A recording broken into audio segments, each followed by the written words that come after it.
हिंदू सनातन धर्म में गुरु पूर्णिमा का ये पावन अवसर बड़ा ही महत्वपूर्ण माना जाता है। गुरु पूर्णिमा के दिन श्रद्धालु भक्त अपने गुरु का आशीर्वाद प्राप्त करने के लिए लालरित रहते हैं। मन तो यूँ कहा जाता है कि संसार रूपी भवसागर में जो भी प्राणी आया है वह बगैर गुरु के आशीर्वाद का उसका जीवन अधूरा है। ये हम नहीं, वेद पुराण भी यही साक्षी दे रहे हैं कि भगवान ने स्वयं जितने अवतार लिया इस पृथ्वी पर उतनी बार उन्होंने गुरु किया। गुरु ही हमें ईश्वर से मिलते हैं, ऐसा साक्षी वेदों में लिखा है। इसलिए गुरु पूर्णिमा का प्रत्येक वर्ष में ये त्योहार के रूप में समस्त संसार में मनाया जाता है, जिसे सिर्फ अपने गुरु से आशीर्वाद प्राप्त करते हैं।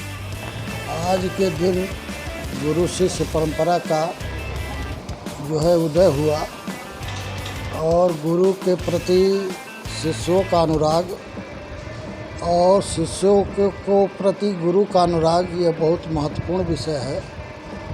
और जो भी गुरु है, सनातन धर्म हिंदू समाज जितने हैं उनको ये पहले जांच करनी चाहिए कि गुरु की अंदर क्षमता है कि नहीं, योग्यता है कि नहीं। अगर जो गुरु योग्य है तभी जो है गुरुत्व भाव रहेगा और शिष्य का गुरु के प्रति स्नेह भी रहेगा। अगर गुरु को ज्ञान नहीं है तो वह अंधकार में ही रहेगा, तो गुरु का पद पर वो शिष्य बनने का औचित्य क्या बनता है। गुरु को लिखा गया है कि गुरु जो है अंधकार को प्रकाश में लावे। इसका अर्थ ये है कि व्यक्ति को अगर अज्ञानी व्यक्ति है और शिष्य हो गया तो उसको ज्ञानवान बनाया जाए और ज्ञान के प्रति उसका रुझान किया जाए, वो धर्म के प्रति उसका स्नेह बढ़े, धर्म के प्रति वो बराबर सुचारू रहे। और यही कहा गया है धर्म में ही कि मंत्र लेने के बाद ही धर्मराज के यहाँ जो है वहाँ उनकी डायरी में लिख जाता है कि अब धर्म कार्य जो भी आप करेंगे उसी के अनुसार आपको पुनर्जन्म में उसका लाभ मिलेगा।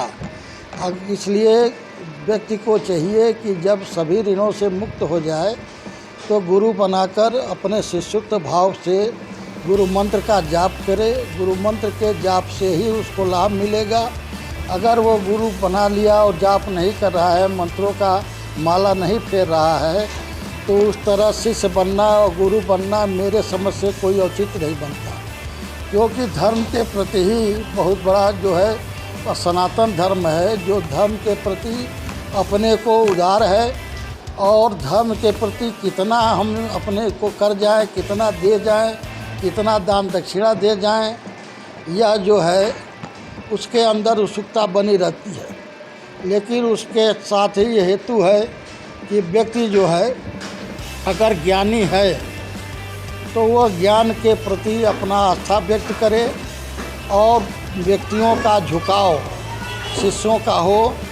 वह हमारे यहाँ जो उमापत त्रिपाठी 3 कलश मंदिर है, हमारे बाबा पंडित उमापत त्रिपाठी जी वशिष्ठावतार माने गए थे और यहाँ के कुछ साधु संत जो है परीक्षण के लिए कनक भवन भी गए। किंवदंती है कि उन्होंने कहा कि सीता हमारी बहू है, शर्मा जाएगी यदि मैं चला जाऊंगा। लोगों ने कहा पाखंड करते हैं और गए वो तो पहले ही इस कनक भवन की सीढ़ी पर चढ़ते ही सीता का मुकुट नाक के पास आ गया।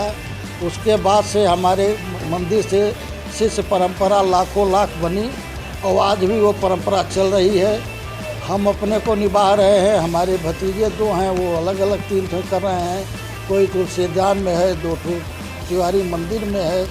और हमारे जो वशिष्ठ पदवी से अलंकृत थे हमारे बाबा, वशिष्ठ आश्रम से मैं हूँ। इसलिए इसको सनातन धर्म को जितनी ही ऊंचाई पर ले जा सके इसलिए मैं प्रयासरत हूँ और हमेशा प्रयासरत रहूँगा। गुरु जी, एक छोटा सा प्रश्न। गुरु के प्रति स्नेह तो है, लेकिन आँख बंद के श्रद्धा का पात्र गुरु नहीं है। हम उसके बारे में एक कहावत है, गुरु करो जान के पानी पियो छान के। यह चितार्थ जो है उसी समय होगा कि जब उस शिष्य को जो है ज्ञानवान वाला गुरु मिले, जो उसको देख सके, उसके जो है पाप कर्म को धर्म कर्म को परिवर्तित करके हर व्यक्ति की स्वर्ग की इच्छा होती है जो भी मंत्र लेते हैं, जो भी सनातनी धर्म के हैं। इसलिए एकदम आँख बंद करके हम किसी गद्दी को पूजे, ये मेरे समझ में अच्छा नहीं लगता है। और हमेशा गुरु ज्ञानी ही होना चाहिए। जैसे भगवान राम के गुरु वशिष्ठ थे, इसी तरह तमाम लोग गुरु हुए। तो गुरु को लिए एक कहावत भी है, थोड़ा बढ़ जाएगा। नारद जी जो है देवताओं के यहाँ बार बार उनके बैठकों में जाते थे, लेकिन मंत्र नहीं लिए थे। इस नाते वो निगुड़ा थे, तो उनकी मट्टी निकाल के देवता लोग बाहर कर देते थे। उस मट्टी को एक बार नारद जी ने देखा कि और लोगों का नहीं होता, हमारा है क्यों निकाल के फेंक दिया जाता है। तो अपने पिता ब्रह्मा जी से उन्होंने पूछा